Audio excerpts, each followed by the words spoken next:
Morning everyone. तो हमारा next chapter है हमारा है chapter number 6 application of derivative. Application of derivative में मींस क्या होगा, हमारे 5 मेन टॉपिक्स आएंगे। जितना हमने चैप्टर 5 में पढ़ा है उस डेरिवेटिव को यूज करके इन 5 टॉपिक्स को सॉल्व करना होगा। एक बार और क्लियर, यहाँ पर 5 टॉपिक अपने आप में एक अलग अलग कहानी है। मीन इस टॉपिक का अदर 4 टॉपिक से कुछ भी लेना देना मतलब नहीं है। इस टॉपिक का अदर 4 टॉपिक से कुछ मतलब नहीं है। Same here. तो एक बात और क्लियर कर दो, बोर्ड एग्जाम में इस चैप्टर से टोटल आपका जो वेटेज होता है वो आपका है 10 मार्क्स का। सॉरी नॉट 10 मार्क्स का, it's 11 marks.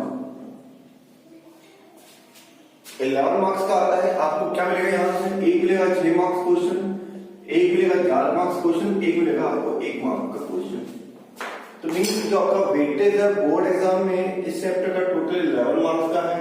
Then first object rate of object, second tangent normal, third approximation error, third increasing and decreasing function और लास्ट मैक्सिमा एंड मिनिमा। यहां से आपका 6 मार्क्स का क्वेश्चन आएगा जिसका कोई भी ऑप्शन नहीं होगा। 4 मार्क्स का क्वेश्चन जो आपका उठता है वो आपका या तो इन दो टॉपिक से उठेगा 4 मार्क्स का, या जो ऑप्शन में आएगा वो इससे आएगा। अगर 4 मार्क्स का क्वेश्चन इससे आया है तो 1 मार्क्स का क्वेश्चन जो आपका होगा वो इससे होगा या इससे होगा। अगर आपका 4 मार्क्स का क्वेश्चन इन दो टॉपिक से आया है तो 1 मार्क्स का क्वेश्चन होगा वो आपका यहां से उठेगा।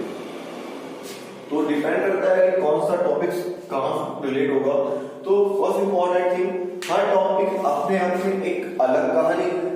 इसका वास्तविकता में किसी भी सेकंड और अदर टॉपिक से कोई संबंध नहीं है। तो प्लीज याद रखिएगा सारी कहानी क्या है, काल्पनिक है। अब फर्स्ट टॉपिक जो है रेट ऑफ ऑब्जेक्ट है, rate of change of object है, उसको डिसाइड करते हैं।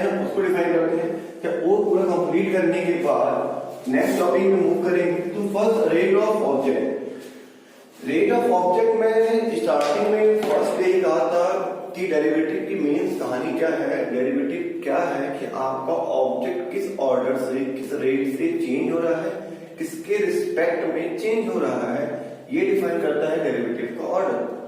डेरिवेटिव का फंक्शन, जो आपको फंक्शन गिवन होगा वो आपका कैसे चेंज हो रहा है, किसके रिस्पेक्ट में चेंज हो रहा है, कब चेंज हो रहा है। तो उसके लिए डिफरेंट थ्योरी आई थी, डिफरेंट कॉन्सेप्ट आए थे। मींस अगर मैंने ये लिखा है delta y over delta x means change in y with respect to x, change in y with respect to x. अब मेरी बात होगी कैलकुलस में डेरिवेटिव में वो माइन्यूट माइक्रो लेवल पे चेंज की बात होगी। मींस यहां से क्या होगा, डेल्टा एक्स टेंड्स टू 0, अगर डेल्टा एक्स में 0 की मूव कर रहा है तो यही मेरा क्वेश्चन हो जाता है आपका delta y over delta x, this one equals to d y over d of x. Derivative जो मेनली है वो आपका माइक्रो लेवल पे कितने चेंजेस हो रहे हैं, कैसे चेंज हो रहे हैं उसके लिए। तो इतनी बात याद रखिएगा। अब आपने देखिए आपने डेरिवेटिव में आपने पैरामेट्रिक फॉर्म पढ़ रखी है, लॉगरिथमिक फॉर्म पढ़ रखी है, एक्सपोनेंशियल फॉर्म पढ़ रखी है। अब क्वेश्चन का ऑर्डर क्या है, क्वेश्चन कैसे डिफाइन हो रहा है, डिफरेंट कॉन्सेप्ट का, डिफरेंट डेरिवेटिव का इस फर्स्ट टॉपिक में पूरा यूज होगा। जैसे मैं स्टार्ट करता हूं बेसिक क्वेश्चन से। मैंने सपोज आपको क्वेश्चन दिया है find the rate of change of area, find the rate of change of area of a circle with respect to its radius. Means question है आपको find the rate of change of area of a circle with respect to its radius, with respect to its radius when radius is 5 centimeter. Means after that find the rate of change of area of a circle with respect to its radius when radius is 5 centimeter. My dear, you know very well first of all area of circle, that is A equal to pi r square. Pi r square, where pi is a constant. Find the rate of change of area with respect to radius. Means जो आपको calculate करना है, differentiate both side with respect to r, means dA over dr is equal to pi constant बाहर आ गया, d over dr that is r square. Derivative of r square is 2r, means pi into 2r. अब आपका area आ गया 2 pi r. आपको find करना है when r equal to 5 centimeter. तो dA over dr when r equal to 5 centimeter means 2 pi into 5 that is 10 pi. अब इसमें unit भी होगी. अब यूनिट कैसे आएगी?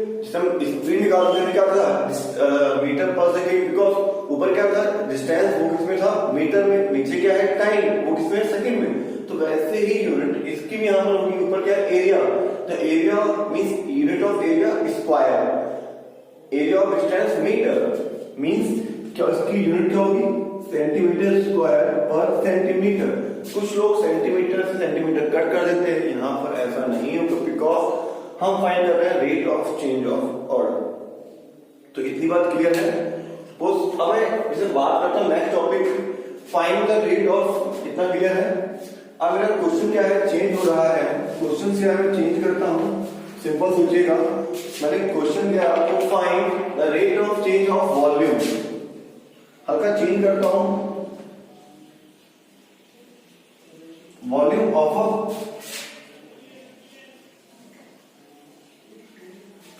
sphere with respect to its radius when the radius is 5 centimeter.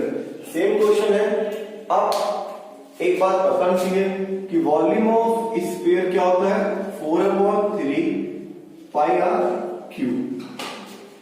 Now find the rate of change of volume of sphere with respect to its radius. जो आपको find करना है करना है dv over dr. 4 pi upon 3 बाहर आ गया, d over dr derivative of r cube. Derivative of r cube कितना होगा आपका 4 pi upon 3 into 3 r square cancel हो गया, means 4 pi r square. The value of r is given है क्या 5 centimetre, means dv over dr पर r equal to 5 centimeter. तो 4 pi into 5 square that is 100 pi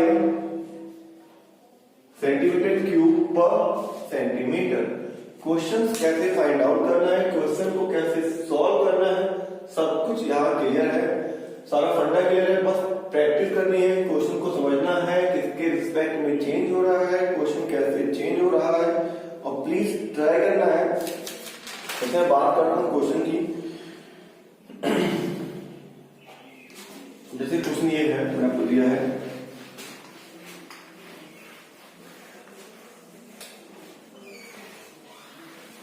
ये question, the side of an equilateral triangle.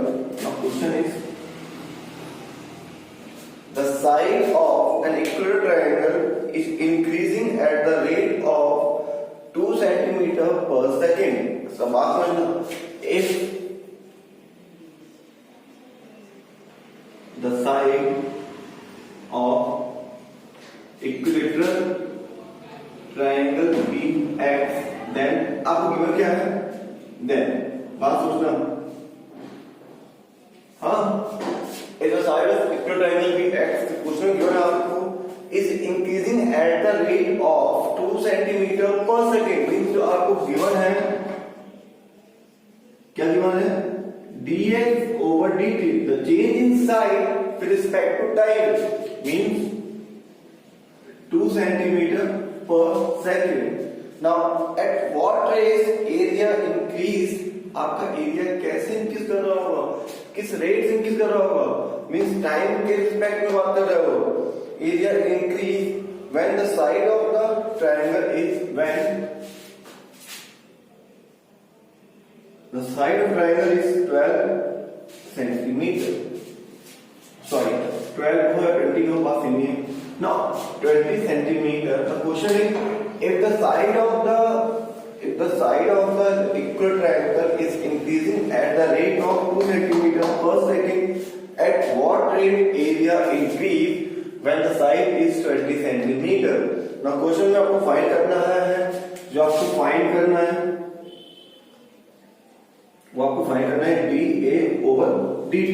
तो इसके लिए you know very well the area of equal triangle √3/4 side square. Clear, ये तो होता है √3/4 साइड स्क्वायर. तो बच्चे यहां से dA over dt is equal to √3/4 बाहर आ गया, d over dt x square means dA over dt equal to √3/4 x का डेरिवेटिव 2x, फिर x का dx over dt.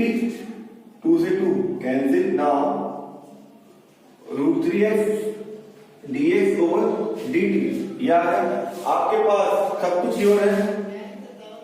dA over dt when x equal to 20 centimeter means √3/2 into 20 into 2.